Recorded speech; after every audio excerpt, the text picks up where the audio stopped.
It's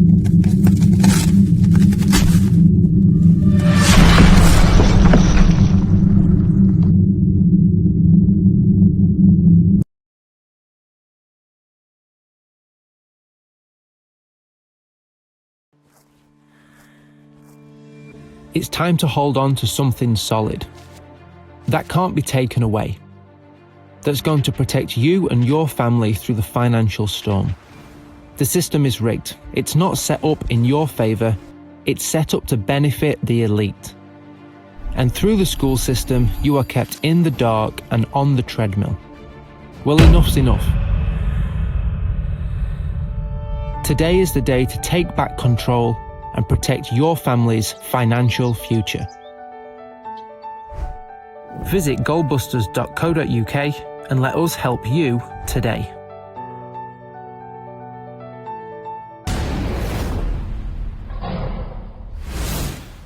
Good morning, gentlemen. Great to see you guys. Good morning. Yeah, Good to see you. Good morning. It's I was just saying to Simon before we started recording, I've just been for breakfast with my wife and some mothers from the school, of which one mother is from Switzerland.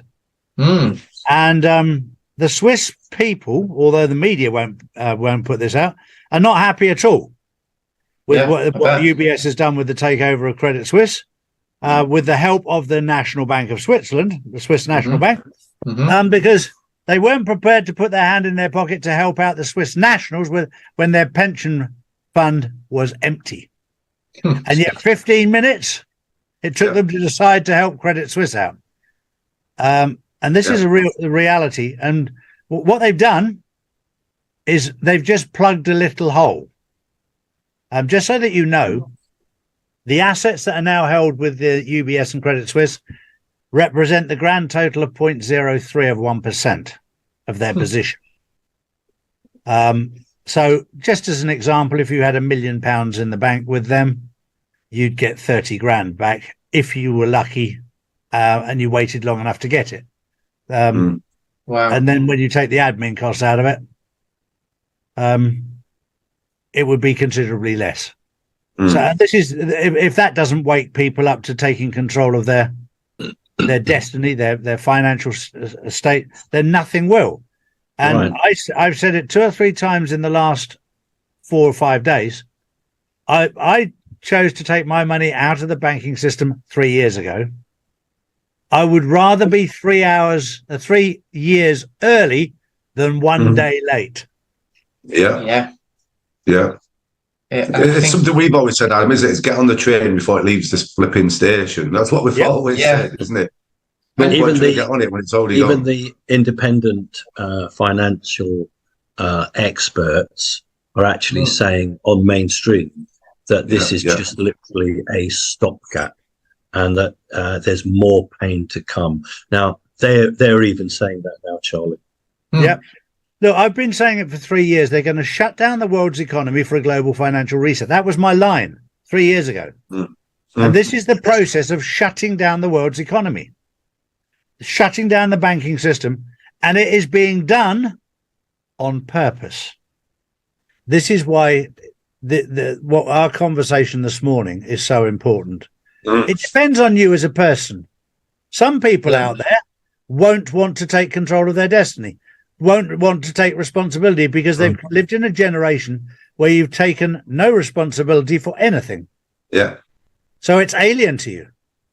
And I can understand it to some degree. Some people are so fearful that they're paralyzed. Yeah. I hear that, but look, we woke up. Other people have woken up.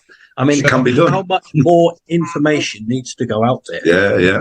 I don't think it's information. I don't think it is information. Banks are collapsing in front of their very eyes. Yeah. So it's not hearsay. It's really happening, and yet they are turning away from the truth. So at the end, they will only have themselves to blame. I think, do you know, me and James were talking about this, and the fact that in the mainstream media, they give you the information, which is all fear, paralyzes people. And I think it's an absolute outcry that they never give you a solution. There's never anything, here's what's happening and here's what you can do.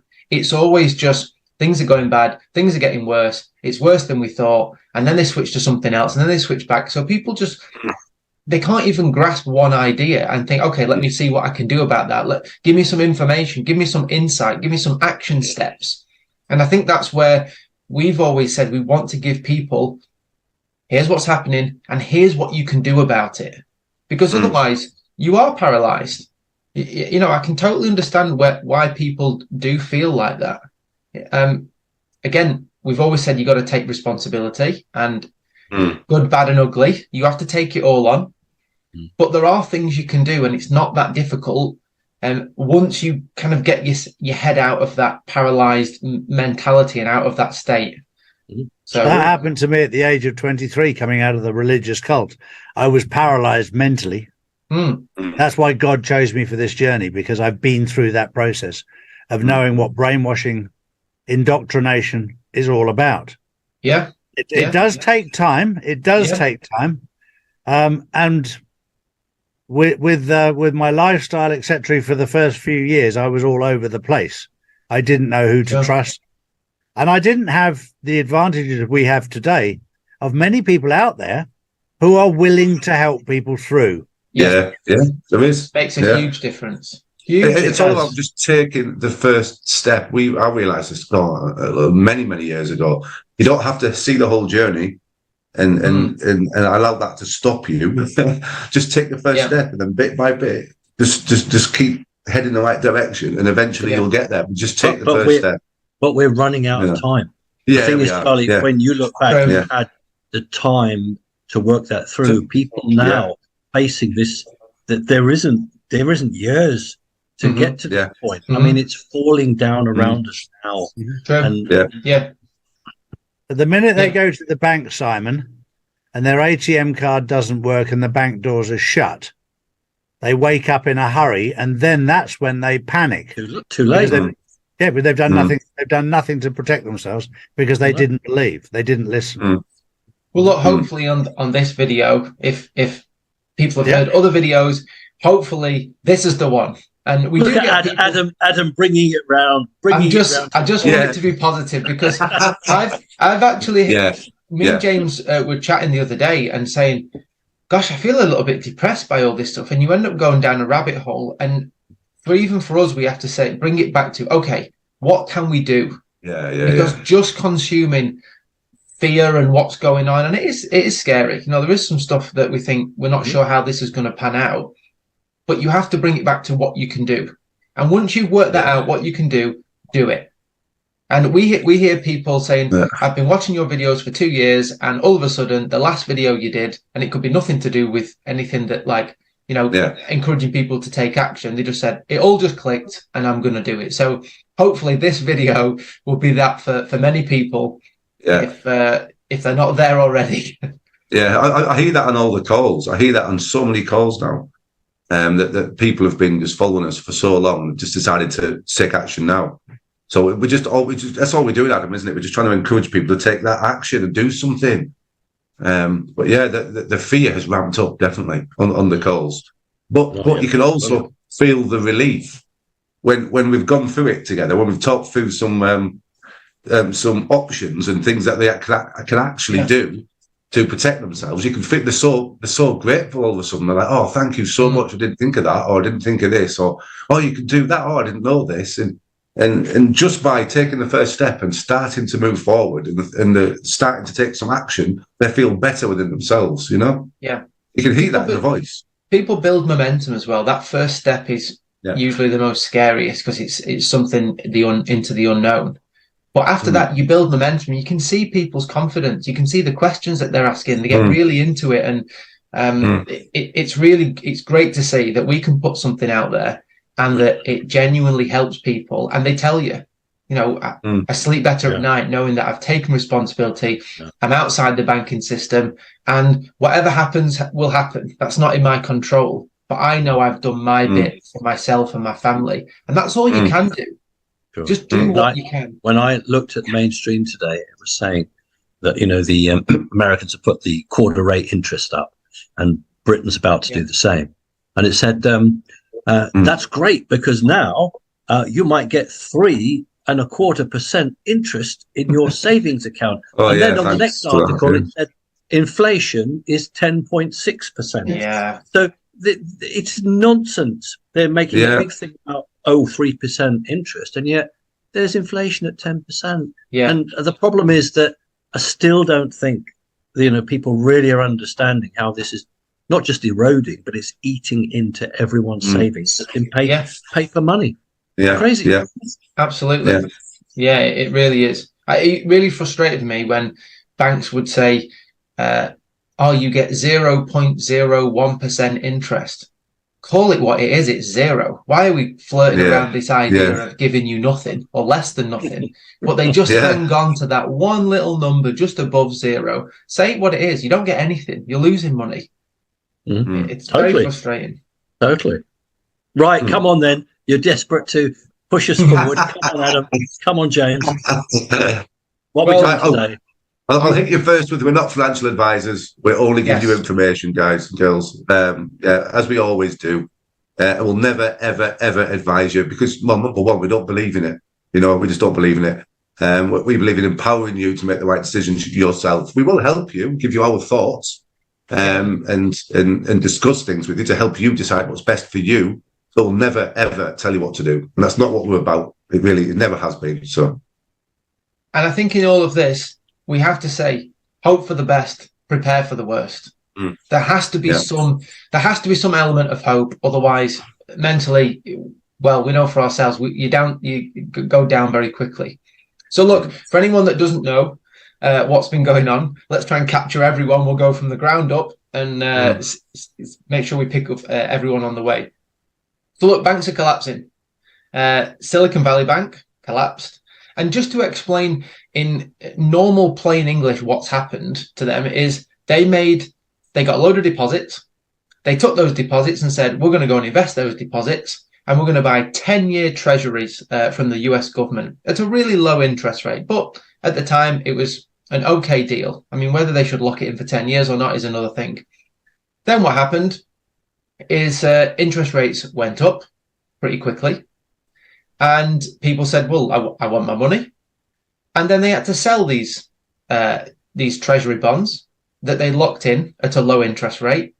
Well, who do you sell them to? Who's going to buy something that's at a low interest rate when they could buy the same thing at a much higher interest rate today? So they had to take a loss and they didn't have the money.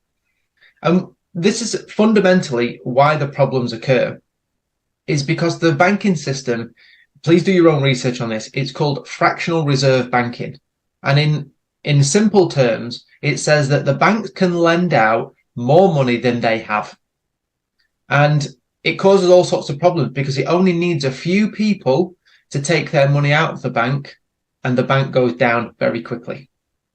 So this is in essence what's going on. Some other things that are very frustrating, infuriating.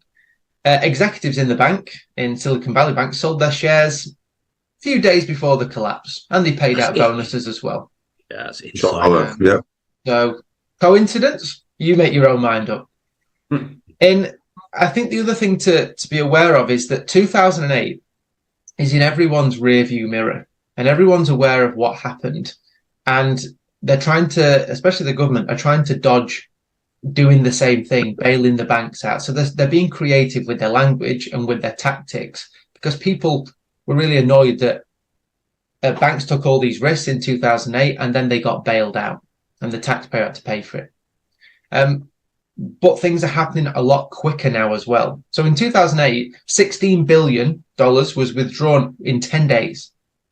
Okay, so people started to build momentum and they wanted their money out. At Silicon Valley Bank, 42 billion was withdrawn in 48 hours. Oh, Lord.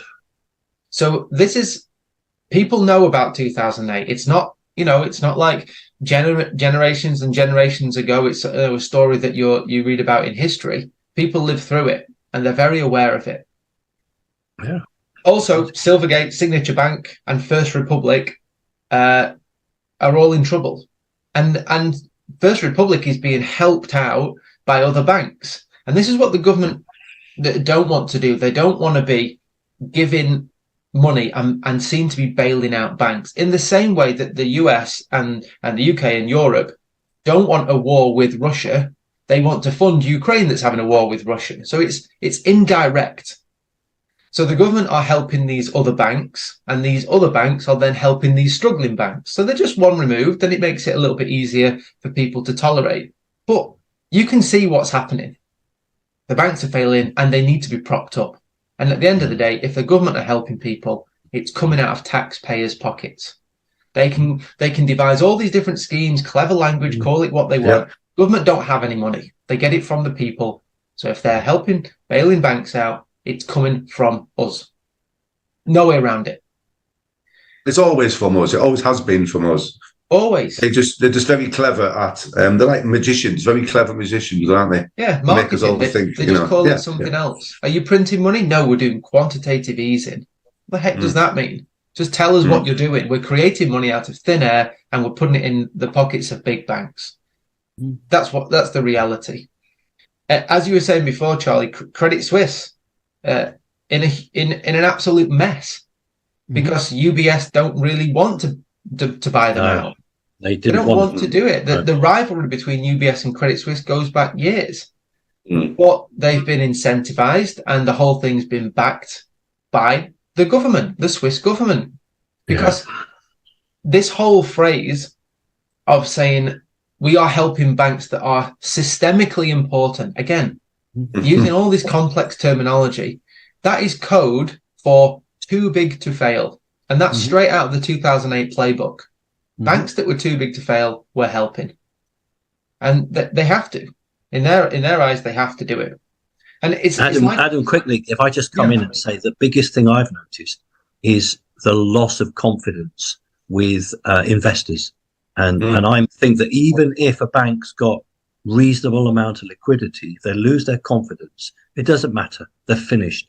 And what we noticed with these three banks was the confidence was full. And I'm waiting for the next bank. We haven't seen one in Britain yet, but it could be. I'm waiting for someone to pull their money and start saying they've lost the confidence. And when Moody's starts down pegging these banks and started doing that, that's the start of the loss of confidence. Absolutely. Absolutely. Yeah. A few days before Credit Suisse collapsed, their chief executive said that they overshoot on capital requirements. So they have more money in reserve than is required. And they also overshoot on regulation. So they're saying, here's what the standard is, and we're above it. And days later, they collapse. They actually said we're in quotes, very strong, which is madness. And this is the whole thing, that banks are so interconnected. It's like a deck of cards. As soon as one starts falling, as you said, Simon, it has a knock-on effect to all the others. Just very quickly, the reason they said it was strong, and the banks will say they're strong, there's a reason for that. And that is so that the super rich can get their money out before they collapse. It's an inside job. So they'll convince the world, don't leave your money there. It's safe. Leave your money. And the truth is they're telling you to leave your money there so that they can get their money out. I can totally believe it. Totally believe it. I just wish they would say it like it is. You know, they use terminology like material weakness. Okay, what does that mean? Is the bank failing or is it not? Like, what's actually going on? And all of this, when you look back through COVID, what governments did is they reduced the requirements for banks to hold money, meaning that they could go and risk money and they didn't have to hold as much back for deposits. And then it's no surprise that this kind of thing happens. It's madness. So look, what do we think the outcomes are going to be? And this, we love this picture. We think this picture says everything. Sums it all. What you just said, Charlie. So UBS taking over Credit Suisse after they had a love it. UBS took over Credit Suisse after a 54 billion Swiss franc bailout. They got all this money, and days later, UBS had to buy them. And you're totally right, Simon, that people don't buy this, and you can tell because when UBS bought Credit Suisse, the share price of UBS went down. People don't buy the narrative. They just don't buy what's going on. The interesting thing that's developed in the US with the deposit protection scheme, which is called the FDIC, it guarantees $250,000 per account in the event of a bank failing. Now, that would usually be a set figure, 250,000. Who underwrites that guarantee? Well, the way that it works is banks pay into this pot through fees, but it's flawed like all of this stuff. And here's why. The total pot is 125 billion, which sounds like a lot of money, and it is. But it only covers 0.03% of all deposits in US banks. Jesus. So it just doesn't cover the total. And what the Janet Yellen, the Secretary of the Treasury, has said is, for Silicon Valley Bank, a bank that's systemically important, they've said that with this FDIC, they will cover all deposits. They will cover everything. Well, if the total's 125 billion and the first in line get all of their deposits, not the 250,000, but they get 3 billion and 10 million here and this there, what's left for everybody else? Nothing. Not a lot. At 125 billion, if everyone, let's say everyone had 250,000, that would be 500,000 people that it would cover. You start chipping out 10 million and 3 billion here and all this kind of stuff, then that number goes down very, very quickly, leaving less for everybody else. This is the reality.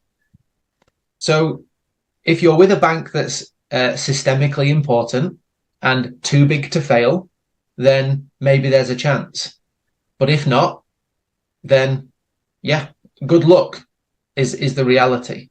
So I suppose in the ideal world, the best bank to be with is the first one to go bankrupt. Exactly. Right. Yeah, that's a good point. Yeah. Yeah. Yeah. The first biggest one to collapse, that's the one you want to be with. Yeah. If you're with anybody else, you're not going to be in a very good position, are you? It's slim pickings. No. And if you can pick the first biggest bank to collapse, then you're probably a pretty good investor if you can pick those kind of things out. It's just not a good situation.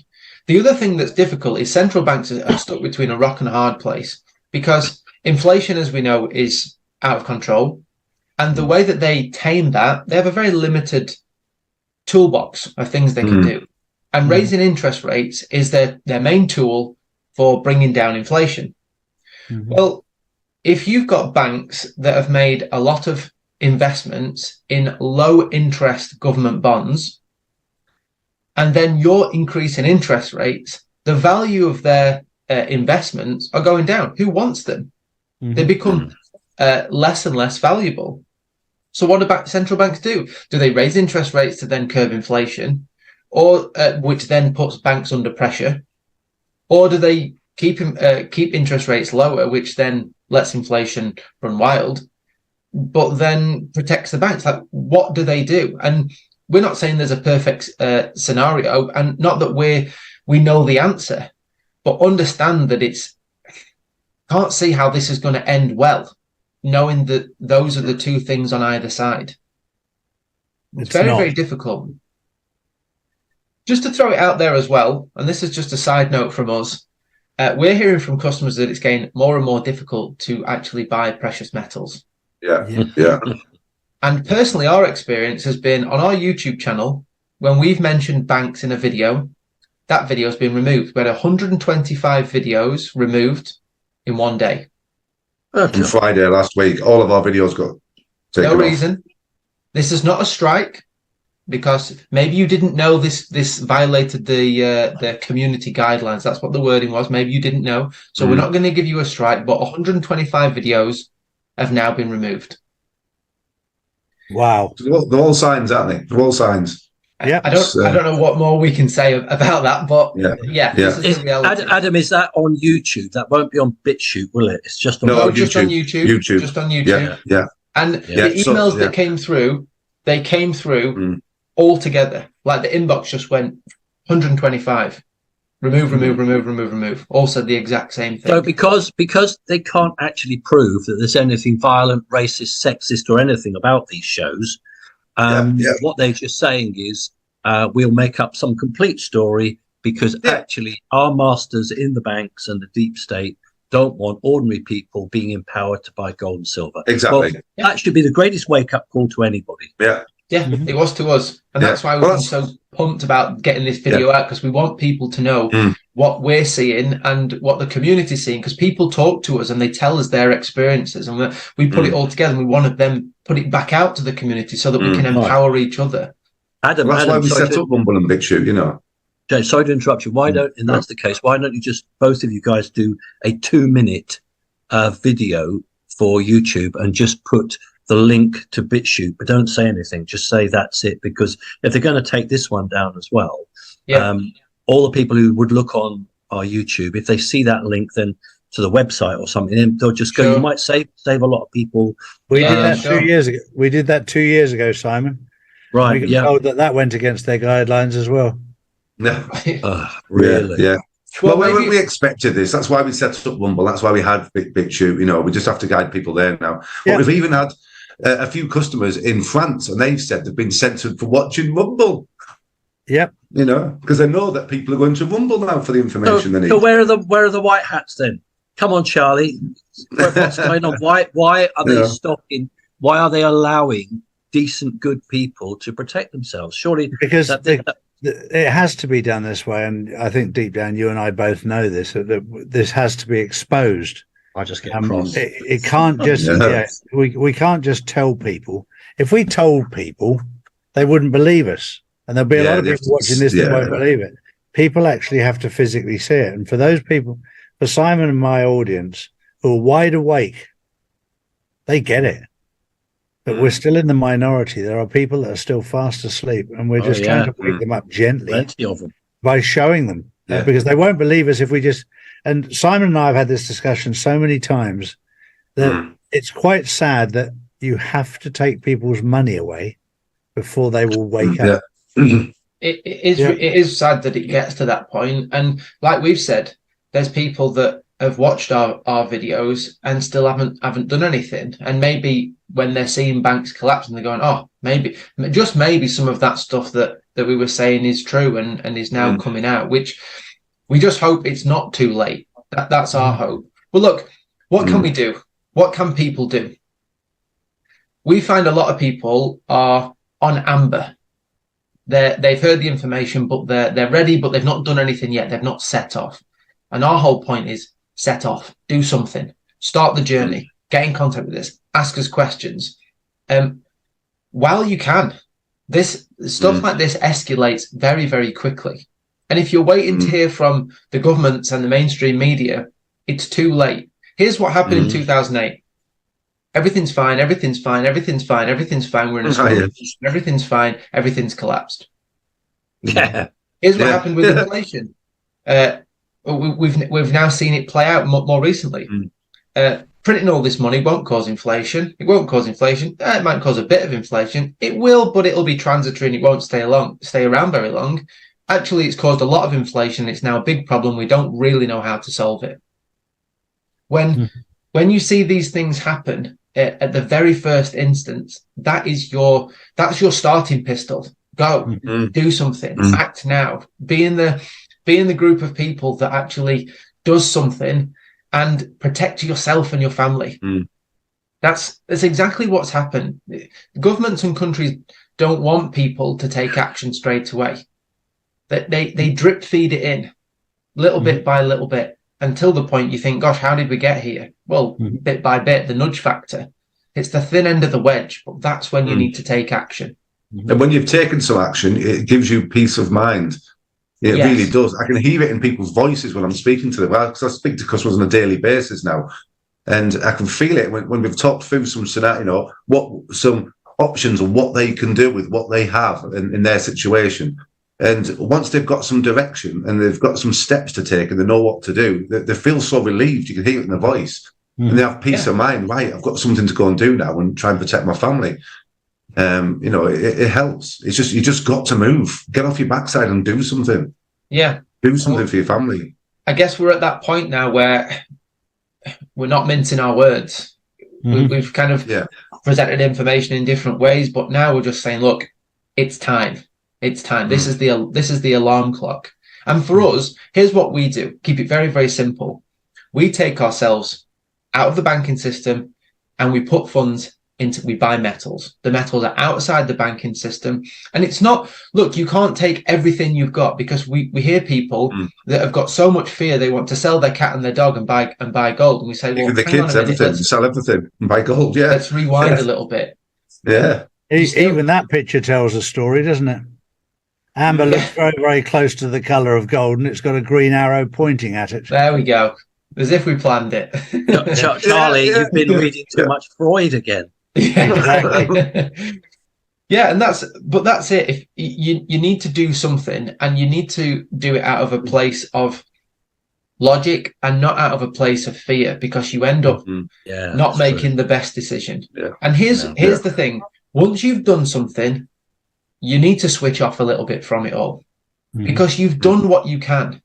And there's some things that are out of your control and some things that are in your control. If it's in your control, do something about it. But if it's out of your control, you just have to let those things go. Otherwise, mentally, you're in a constant state of fear when you've took the action steps. The action steps are to take away a lot of the fear, because you've done something. And I think as well, mentally, if you look back and think, well, do you know what? In that scenario, I did what I could. I did my best.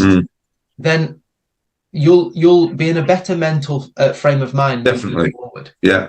I think it's people that look back and go, I wish I'd have done something. And that regret that weighs really heavy. And that's what we want to help people not have.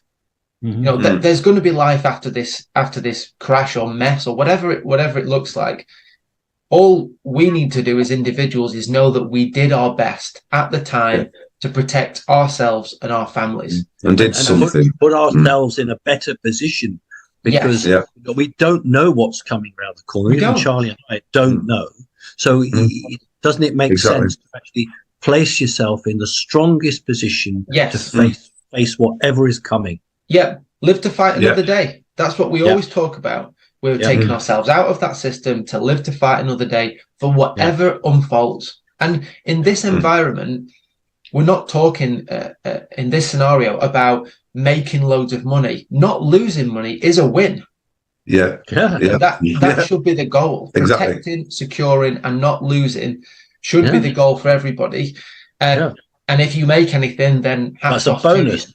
Absolutely. It's a bonus. Yeah. Agree. Absolutely.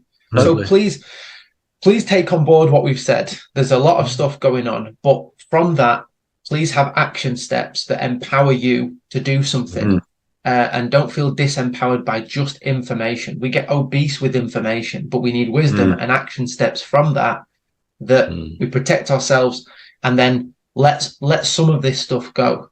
Otherwise, we'll have everyone just really fearful. And what do governments and countries want? Scared people. Why? Because scared people do as they're told. Empowered people don't. Empowered people have their own views, and they have a backbone, and they stand up, and they're willing to speak out. But scared people just do as they're told. We don't want people to be in that place. I know we've ranted on a little bit, but we feel very passionate about this. Yeah, we do. Well, if 120 of your videos have been taken down, I mean, that's the wake up call, isn't it? It was for us. It was for us. Every single one, Simon, just get popping up. But another one gone, another one, just get going. But I can understand why, because there's a massive bank run going on at the moment, and they're going to do anything they possibly can to stop the bank run so they can get their money out. I've said it, and I'll say it again. This is why they're doing it. They're not doing it for you. They're doing it for them. The thing is, when we see all those videos being removed, we don't think, oh, what have we done wrong? We think, we're doing something right here. Sure. And that's why they're taken down. So it only fuels us to keep going. Yeah. Oh, yeah. What would be interesting? What would be very interesting? Not you two guys, but to get two actors to talk about how important it was to put money in the bank, and then see how long that stayed up on YouTube. That would be so interesting. It'd be to the top of the rankings straight away. Yeah. It would bypass the algorithm and would be number one. Absolutely. I'm sure. Yeah. It's madness. I hope what we've said is useful to people, and that people that are on the fence, as James always said, if you sit on the fence, you get a sore backside. That people do get off the fence and do something, and just please do something. Doesn't matter what it is, just do something. That's our cry for everybody. Well, I think that was very, very constructive. And at a time like right now, the world is watching the banking system collapse. And this time, we've been able to warn you in advance of what's happening. And for those people, the super rich know this because they're in their boys' club. They're telling you. We're just trying to advise just normal people like ourselves. Yeah, exactly. Take control of your destiny. You might only have $1,000, $100, or $1,000, pounds, euros in the bank, but just make sure that you've only got the bare minimum in there to cover your bills. The rest of it, keep aside, whether it's silver coins, gold coins, whatever you can do. Protect yourself. And I heard somebody say the other day, it was very interesting. He said, Charlie, when are we going to be able to change all of our crypto into cash? And I said, hopefully never. Never. What you want to be able to do is have that has a value that you can spend. But the cash side of it is we're going to see the complete collapse of the old system of cash. Yes, there will be rainbow currency, but that's not out yet. So you don't want too much cash around because that will go to zero. Yes, there will be the opportunity to change the old money to the new money. Yes, there will, for sure. But just be wise and make sure that if the banks run out of money, and if just have gold and silver. It's that vacuum, isn't it, Charlie? Yeah, it is. Good guys coming in, the bad guys crashing it. We don't know how long is that vacuum. How long have we got to survive? Exactly. Yeah. Exactly. Yeah. Well, try to be prepared for as much as you can be. Be prepared for what you can be. Do what you can. Yeah. Be prepared, guys, and I look forward to seeing you again soon. And thank you very much. And I hope this was constructive for our audience. But just make sure that you look after yourself because nobody else is out there is looking after you. Never a true word spoken. God bless everyone. Yeah. Thanks, guys. Speak soon. Cheers. See you.